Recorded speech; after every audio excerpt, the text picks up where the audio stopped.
The promise of Alberta prosperity is broken for so many Albertans, and it starts with the price at the grocery till. Now, it's not just the price and the price tag that's going up. The food supply chain is raising prices in a whole bunch of sneaky ways. One is shrinkflation, when price stays the same but quantity drops. This makes my Calgary Elbow constituents absolutely insane because it's harder to know how much you're paying for something. I have a teenager, so Kraft mac and cheese is a household fixture. That box of KD is 200 grams now, down from the former 225.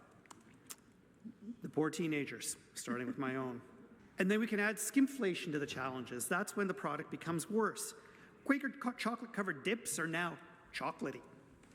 What's the difference between chocolatey and chocolate? That's like the difference between health care and corrupt care. They're two separate things. So, why is a public inquiry the appropriate mechanism? One would think that how the grocery business is organized is that grocers buy goods at a price, sell it at a slightly higher price, and pocket the spread. And that spread is kept under control by competition. Oh, my sweet summer child, that's not how this works at all.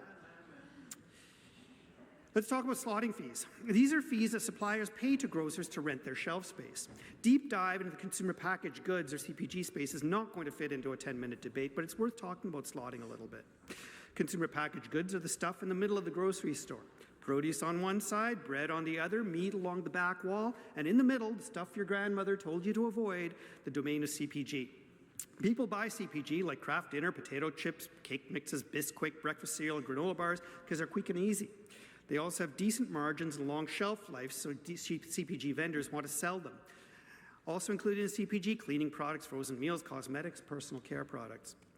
Slotting is one way that the largest CPG companies can get a leg up on their competition. Yes, they pay for shelf space. Shelf space at eye level costs more than shelf space lower down. End caps cost the most of all. These shelf space rentals are called slotting fees. And there's actually a really good description of slotting fees on the Alberta Open Government website. In addition to slotting fees, there's pay-to-stay fees.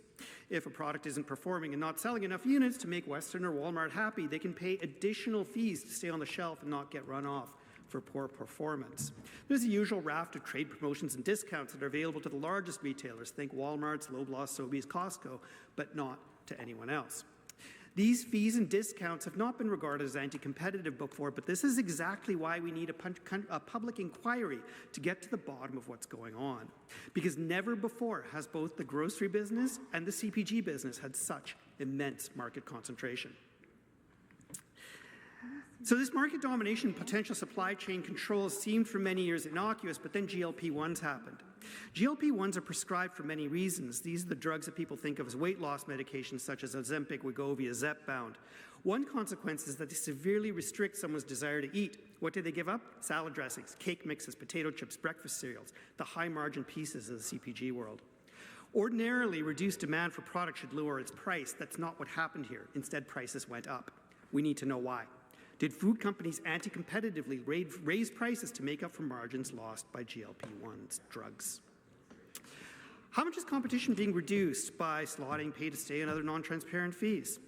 We need to know.